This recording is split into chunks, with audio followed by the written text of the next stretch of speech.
দেশের বাজারে বিগত প্রায় ৪ মাসে সোনার দাম ভরিতে ৩৯,৬০০ টাকা বেড়েছিল। কয়েকদিনে দাম কিছুটা কমেছে, যদিও দাম এখনও আকাশছোঁয়া। প্রতি ভরি ১,৬৯,০০০ টাকা দরে বিক্রি হচ্ছে ২২ ক্যারেটের স্বর্ণ। অর্থসামাজিক নানা কারণে দেশের মানুষকে সোনার গয়না কিনতে বাধ্য হতে হয়। এক্ষেত্রে বিপাকে পড়েছেন মধ্য ও নিম্নবিত্তের ক্রেতারা। অন্যদিকে ব্যবসায়ীরা বলছেন, সোনার গয়না বিক্রি অনেকটাই কমে গেছে। দেশে সোনার দাম কত হবে তা নির্ধারণ করে দেয় বাংলাদেশ জুয়েলার্স সমিতি বাজুস।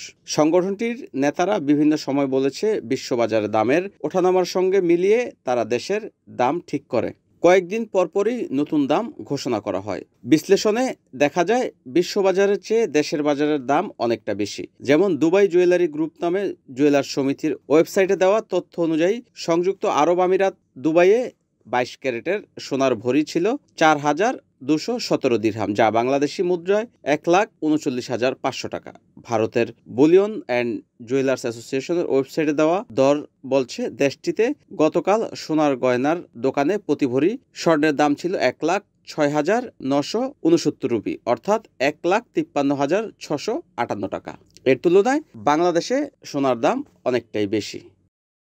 NN TV, Narayanganj.